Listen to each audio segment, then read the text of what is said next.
Thank you.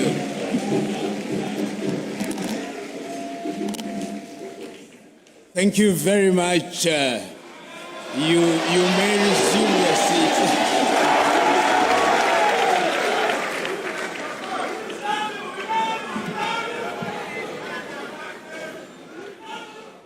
Thank you very much. Let me, for the sake of protocol, start by recognizing the Chancellor of the University of Education. Permit me also to recognize the Vice Chancellor, the representative of the Minister for Education, the representative of UNESCO here present, the student body here at the University of Education. And it's also right to say that I'm a husband of one wife, and she is present here. And to also recognize three young people who work with me here in Ghana and who have traveled all the way from Kumasi. That is Razak and Idrisu and Anna Nanor, who have traveled all the way to Cape Coast. It gladdens my heart to be present here in Ghana. When I listened to my good friend, Professor Samuel, there was a sense in which he took the thunder from my presentation. And if I was a judge, as is our leadership, I would have said that I have had the advantage of listening to him and that I have nothing useful to add, save to associate myself with his views in toto. But things are being done this afternoon for the sake of protocol. And for the sake of protocol, I'll have something to say. And the thing that I will say speaks to education. You know, today, when we talk about Africa, we talk about her in the manner in which we know her after the colonial project. So we talk about Ghana as if Ghana started existence in 1957. We talk about the 54 recognized countries as if there was no life before they regained their independence. We talk about education as if prior to the coming into the continent of the colonizers, led by the Portuguese, whose handiwork you see at Elmina, prior to the advent of the British, the French, the Dutch, the Italians, and the Germans, and even the Arabs, that we did not exist and there was no education. That is a falsehood. We know that when the Europeans were still living in darkness, here in West Africa, there were organized kingdoms. We know there were universities. We know there was education that did not entail the issuance of certificates as the badge of education.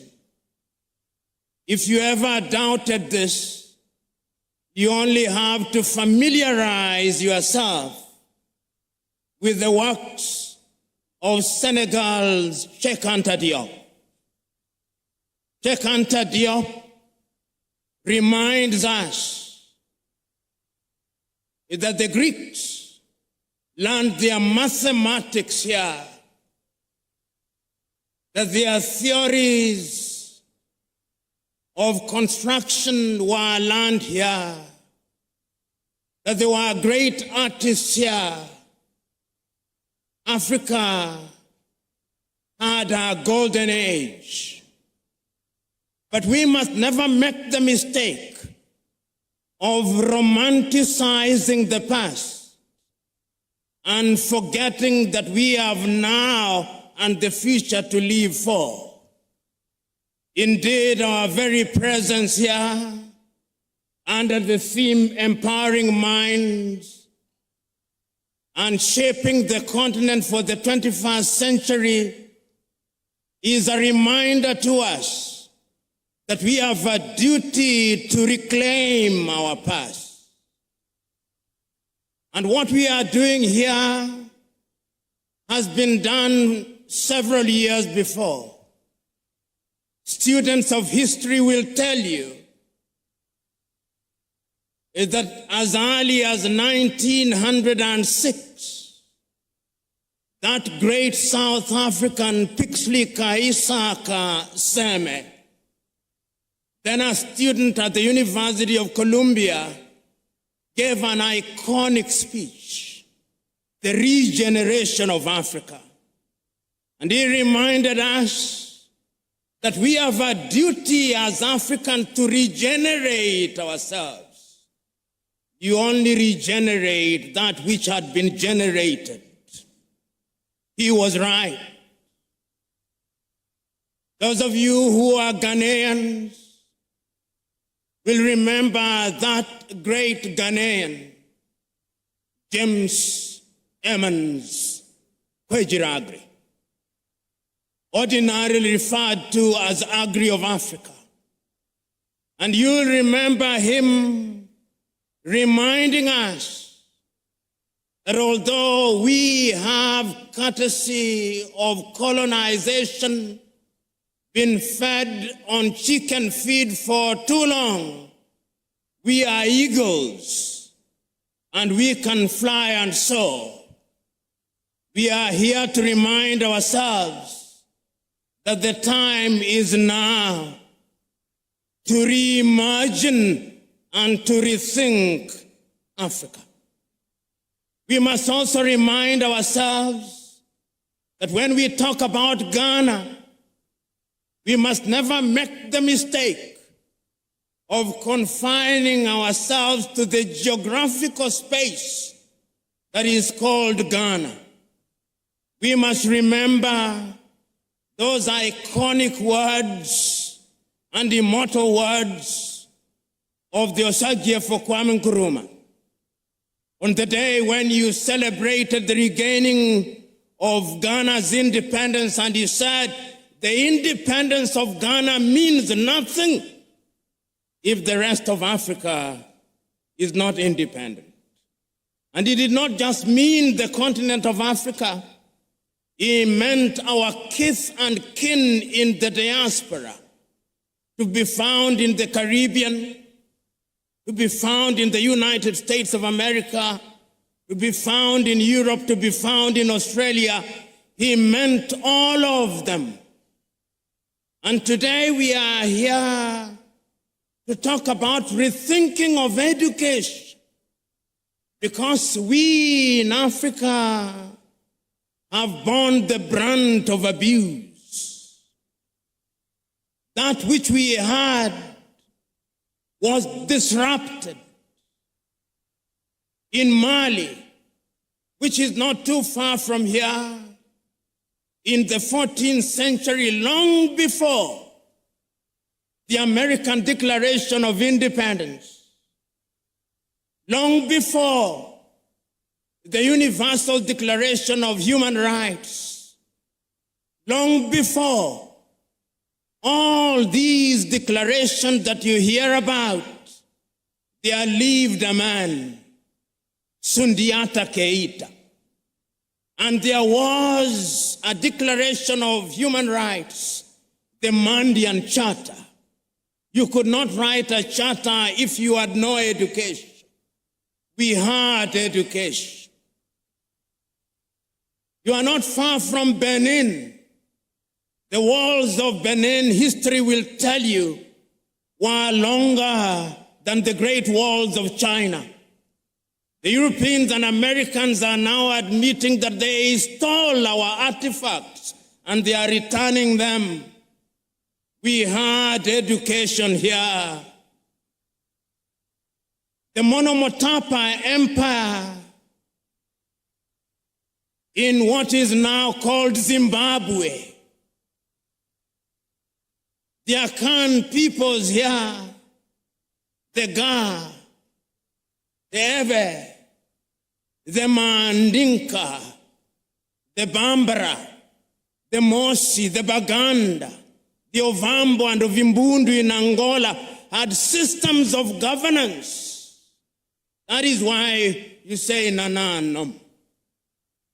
There is wisdom in that.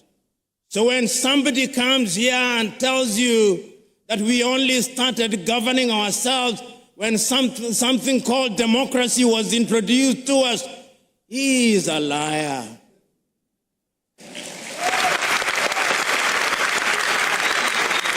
And we are telling ourselves that we were disrupted. This is why we have this conversation today. The disruption was so great that today, here in Ghana, when you go to Tamale, the Moba people are to be found in Togo and to be found in Ghana. And somebody wants to tell us that the Moba in Ghana are Anglophone and the Moba in Togo are Francophone. It cannot be true.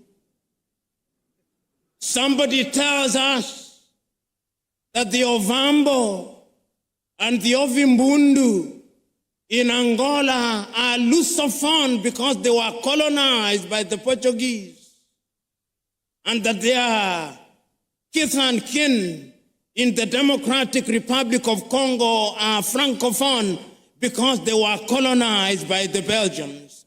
It cannot be true. But the disruption was so thorough that when we regained our independence, or even before, we were told that our names were not good. So that when you are Christianized, and you are Pipim, and you went for baptism, and you renounced the devil with all his works, they also said you have to be John, because in their scheme of things it appears that the heavens only recognize John, not Pipim.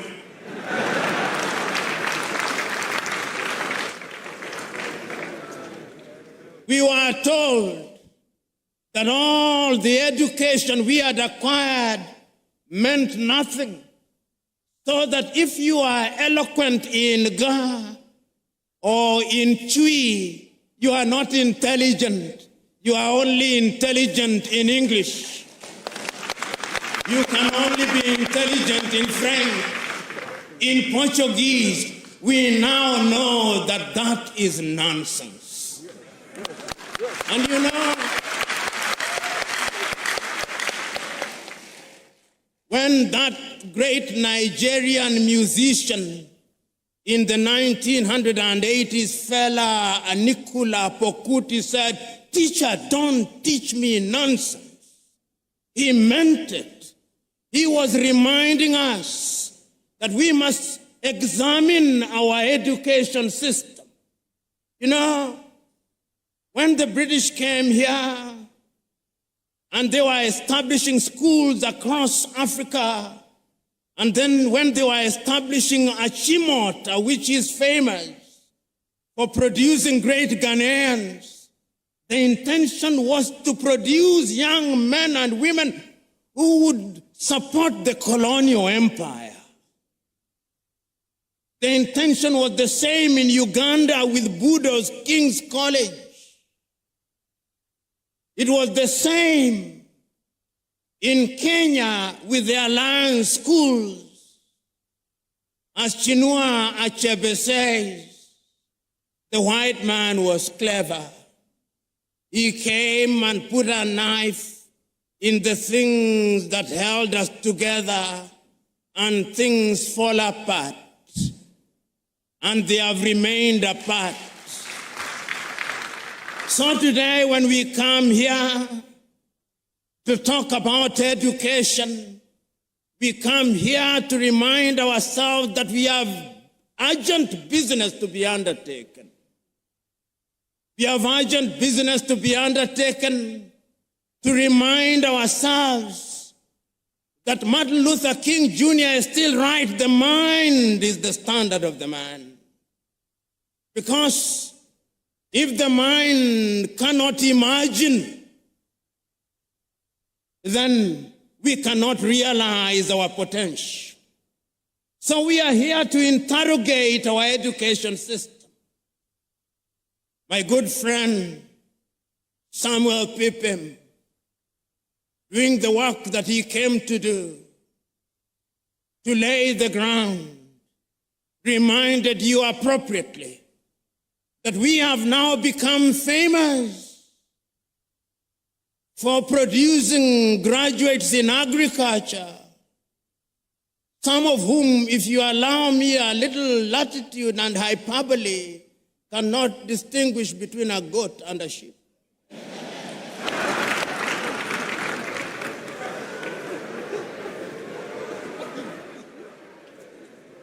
And that is why every person you ask in Africa is a farmer, but we are still importing chicken from Brazil. When I sit at the breakfast table in any African country, what am I served with? Nescafe from Nestle in Switzerland. There is not a single coffee bush in Switzerland. When I sit at the breakfast table, cocoa from Nestle, and yet Ghana is the largest producer of cocoa. What happened? We were disrupted. Pippin was right. When we want to build our roads, we have engineers, most of whom today, if you do not address them as engineers so-and-so, they rise up, ready to beat you up. But yet, when we are building our highway from Accra through to Winneba, through to Cape Coast, through to La Côte d'Ivoire, it is the Chinese that I see.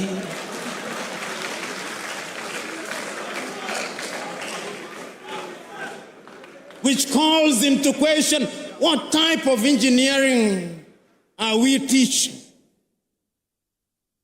We are producing doctors, and they are good, some of them. But yet, when those of us who have the ability are sick, unless they do not know, they want to be airlifted to Dubai and to Germany. They have no faith in our medical system.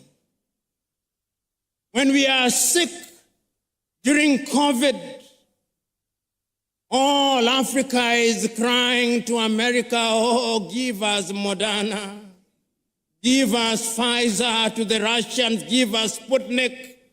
We are crying. Yet we have universities with professors in medicine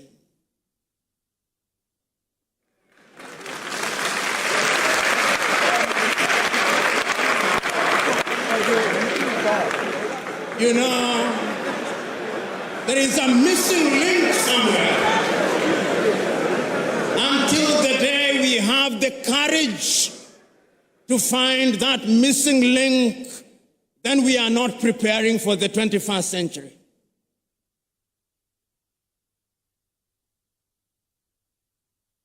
Today, as I came here, courtesy of my host, I was driven in beautiful cars. Oh, none was made in Ghana.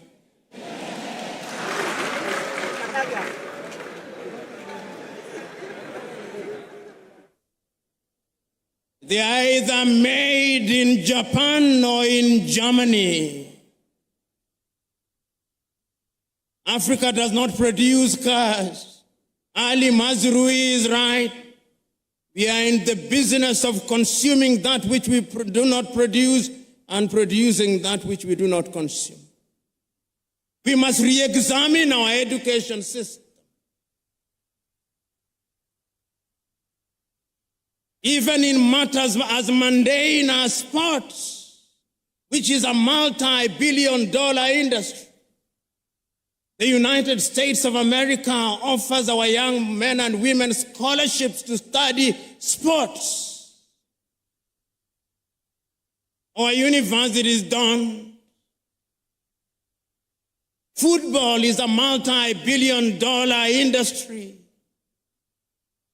But yet, when one of the masters of ceremony was speaking in jest, it is not the anthem of Asante Kotoko that he remembered, but that of Liverpool, "We shall not walk alone."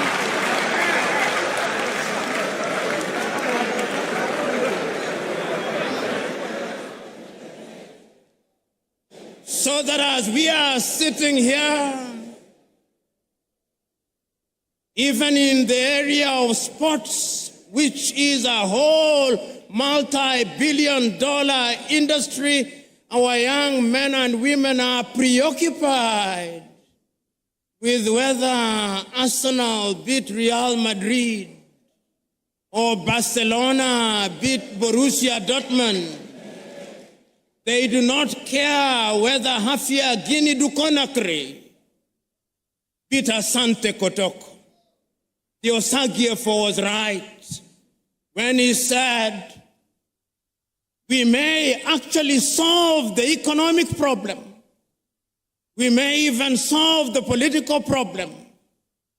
But I dare say that the mental problem which was impacted and makes us feel inferior will take a little longer to solve.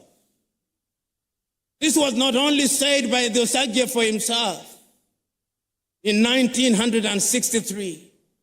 In 1933, Carter G. Woodson, that African-American educator writing in his book, Miseducation of the Negro, said that we have been so miseducated for so long.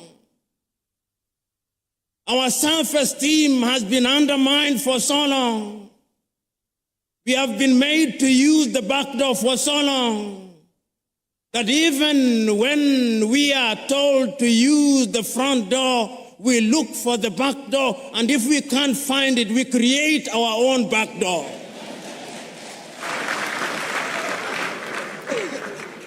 The level of our miseducation is amazing. We must change it in order to enter into the 21st century.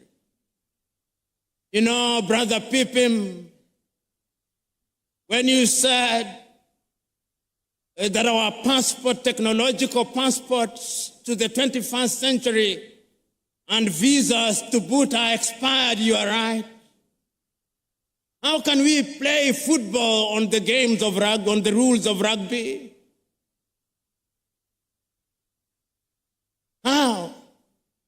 This is the question that we want to address today. We are talking about agriculture. And we are saying that we are now using technology to feed ourselves by manipulating the elements. The Chinese are seeding the rain so that it may rain. They have no problem with those of us who pray we must. But this misguided belief by Africans, that when there is no rain, we pray and do nothing about it, is completely misguided. The divine instruction was go ye and subdue the world. And subduing the world is by using our minds, by using the knowledge that we have. This is what the universities must ask. If you are a teacher, what kind of a teacher are you? Today, if I stood here and asked young Africans, and there is no shortage of them here, how many African authors do you know? And I asked, which is the last book of Chinua Achebe that you read? Or Kofi Awunur? Or Aikwe Iyama? Or Kamara Lai? Or Flora Nwapa? Or Dambisa Moyo? Or more recently, Chimama and Ngozi Adichie? Or Yagyansi? How many have? We have been made to believe that it is only Shakespeare and Charles Dickens that matter. The time is now for us to change our minds. And we can only change our minds if we decolonize our minds.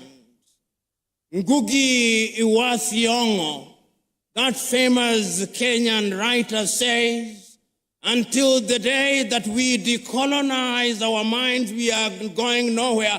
And Ngugi reminds us that we may have decolonized our countries, but there is something called decoloniality, totally liberating ourselves from the mental chains of the colonizers. You know, Osagyefo, to whom Africans owe an apology, wrote in his great book, Neo-Colonialism, the last stage of imperialism, and the most dangerous. We are in that stage. That stage when the colonizer still wants us to believe that our literature is inferior, that our science does not exist, that our mathematics does not exist, that we have no medicine to talk about, that we cannot mine beyond Galamsey, that we cannot extract our own oil, that we have no business being in robotics and cryptocurrency, that we must be consigned to the Museum of History alongside the spinning wheel, that we have no business being in the jet age. That is what we are being told. And my fear is that we appear to be believing it. We appear to be believing it because in our institutions of learning, when you look at our curriculum and you look at the curriculum of a number of countries in the Middle Ages, there is no difference. And I want to remind all of us that in the 1960s, when we were regaining our independence, and you read what was happening in different African countries, and I remind you to reread some of the thinkers of the time and the emphasis that they put on education. I was rereading for the umpteenth time the 32 speeches that were delivered by African leaders in Addis Ababa, Ethiopia, between the 23rd and 25th days of May 1963, all of them, without exception, said one thing: if we are to give meaning to our independence, then education must be our focus. So said Ethiopia's Haile Selassie. If we want to change the continent of Africa, We must give meaning to education. So said Mwalimu Julius Kambarage Nyerere of Tanzania on that day. If we are going to change my little Senegal, we must give education priority. So said Leopold Sedar Senghor of Senegal. Even the complicit Félix Houphouët-Boigny in La Côte d'Ivoire believed so. But the ultimate was, of course, the one and only, the Osagyefo. He was as eloquent as he was passionate. And when he came home, where did he not visit? If he was not at Legon, opening the University of Ghana, he was in Kumasi, creating what is now the Kwame Nkrumah University. And if he was not at Kumasi, he was here creating an institute. He was everywhere.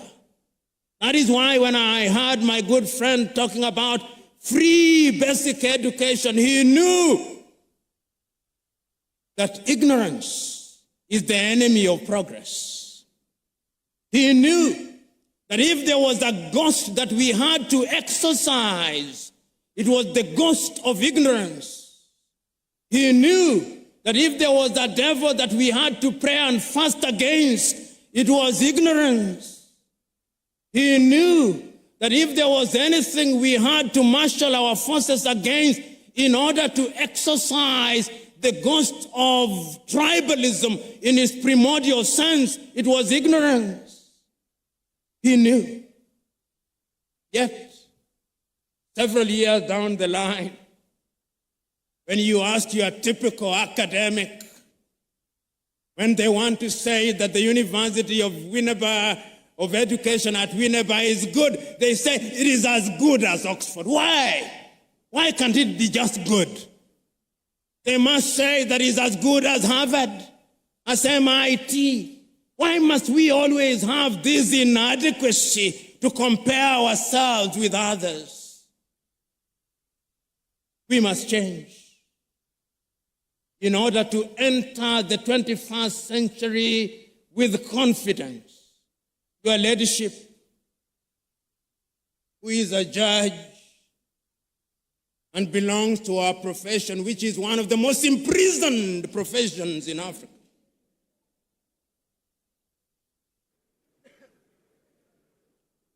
When you see our judges dressing, they still dress like Father Christmas.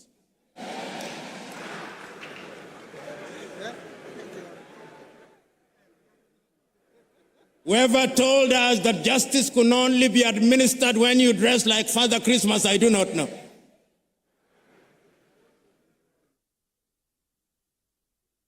When we are citing, even deciding a matter on land law in Ghana, in Cape Coast, we still want to cite some decision that was made by some English judge in the 13th century, as if we did not have our own land law.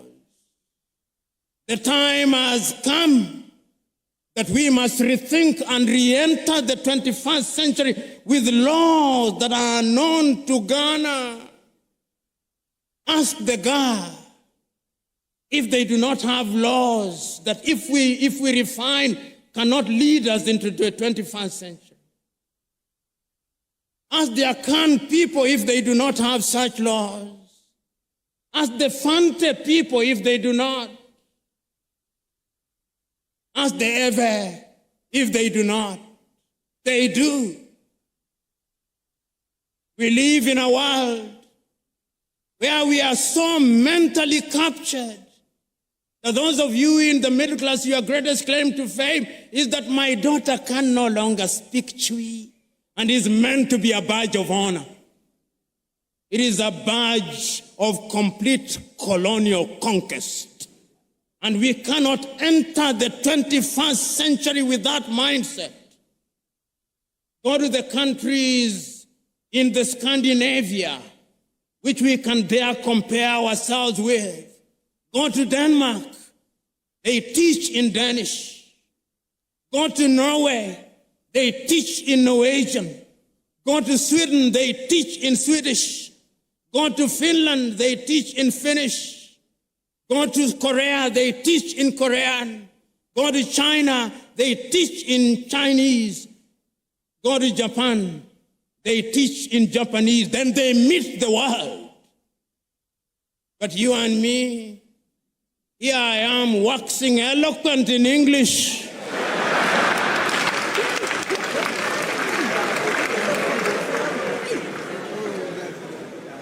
Not in Kiswahili. We must revamp our curriculum. And we must have the courage to do so as I speak to you now. They are teaching Yoruba and Twi at universities outside of this continent. Why? Because language is a multi-million-dollar, multi-billion city industry. It is only us who do not know. Those of you who are religiously inclined, we are the only visitors in Jerusalem. So, brothers and sisters, we are here to remind ourselves that there is urgent business to be undertaken. We are here to remind ourselves that we had a good past. We are here to remind ourselves that others came and through slavery they disrupted that past. That they did not stop there, that they came again under colonization, and this time they disrupted us so very thoroughly and took away even the most precious of things, our confidence. That when they came here and imposed an education system, that education system had only one agenda. The agenda was to create men and women, if they were the English who colonized you, who could speak English and be their clerks. If you are colonized by the French, that you could speak French or Portuguese or Italian or Germany. When we regained our independence, we only made cosmetic changes. The time is now to go deep and remove the cosmetics and go to the fundamentals. And I'm suggesting to you that has been done. You know, those of you who are a little older will remember that 30 years ago, China was not famous for much. They were only famous for Chairman Mao for the Long March. Today, even the toothpicks in your hotels here in Winneba are from China. Today, you go to the shops, even the inauthentic Kentes are from China. They have franchised, indeed patented Kente.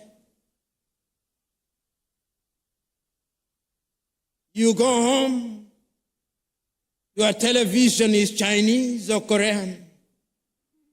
You are being persuaded to use your phones. I suspect you are either using Samsung or Huawei. What did China do 30 years ago? They made a decision that we are going to change our education system. And they changed their education system. They engaged in agriculture. They engaged in technology. They engaged in medicine. They engaged in everything. And today, China is the second strongest economy in the world, with a GDP of no less than 19 trillion United States dollars. Compare that with little Ghana.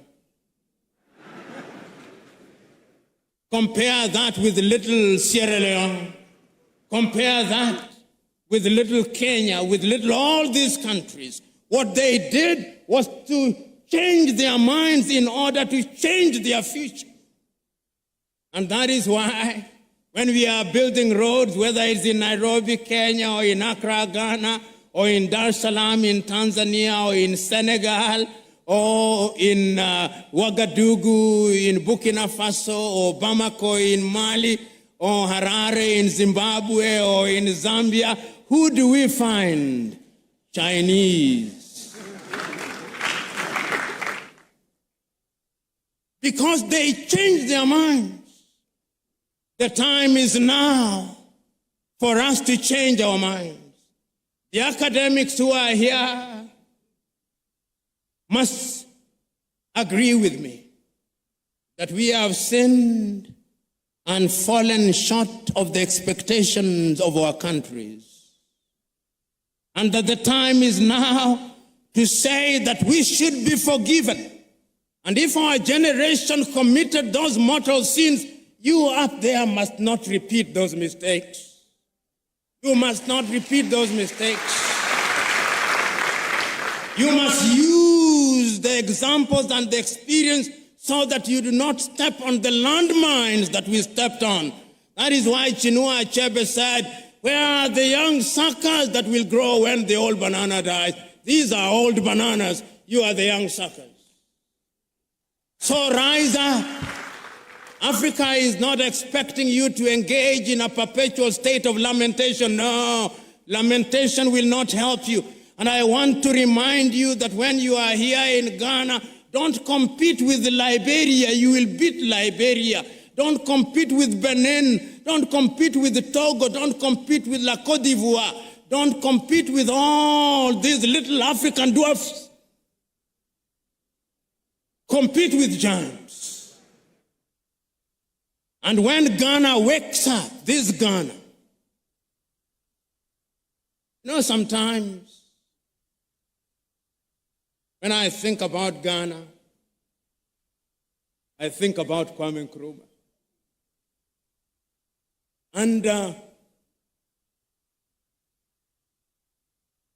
you think about his books, Dark Days in Ghana, Letters from Conakry. When the Osagyefo is so close yet so far, his ideas dead, his books banned until Ignatius Kutu Acheampong comes. It is only in the year 2013 that Nkosazana and Lamini Zuma, the then chair of African Commission, writes a letter of apology to Kwame Nkrumah. I urge you to read it. He tells Kwame, you are right. Everybody was wrong when you said we must unite and change our education system in order to compete. That is Nkosazana and Lamini Zuma. Today, the Osagyefo is here telling us, let us change. He said it in 1963 in Addis Ababa, Ethiopia. He said it in 1964 in Cairo, Egypt. He said it in 1965 in Accra, Ghana.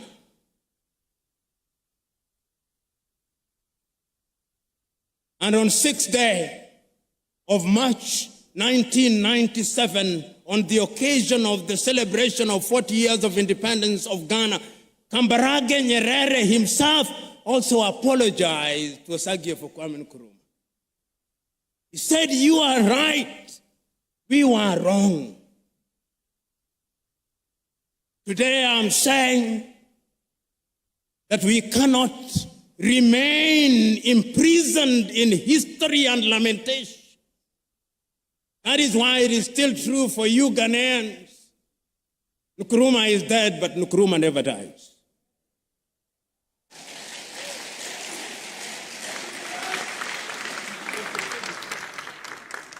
And the reason why he never dies is that his ideas are evergreen.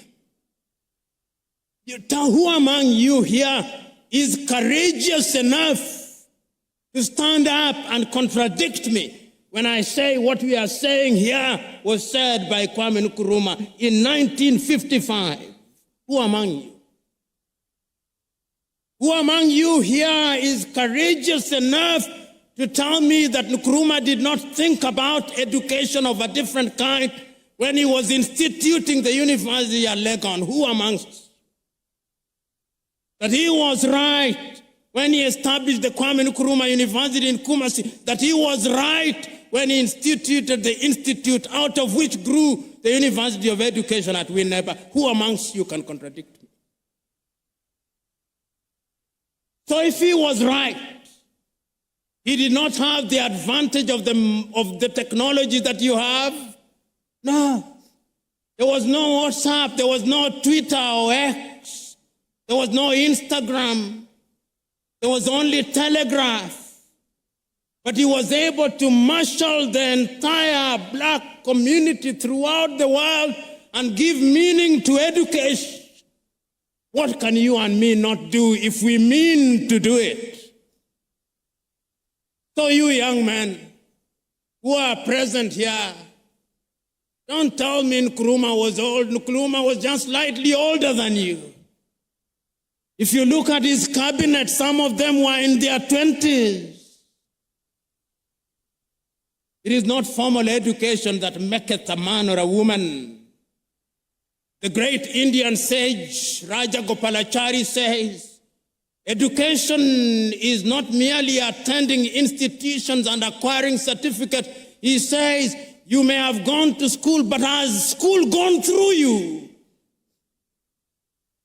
This is the question. So, ladies and gentlemen, here today, we are here to tell ourselves ad nauseum that the mother continent can change, and she will change. She will change, and when I look at the future and I hold all factors constant, I see an Africa whose young men and women are educated and their education is about innovation and invention. I see such an Africa. I see an Africa whose sons and daughters will be leaders in cryptocurrency. I see that Africa. I see an Africa where all the cars running from Addis Ababa in Ethiopia to Banjul in the Gambia will either be made in Togo, Burkina Faso, or Uganda. I see that Africa.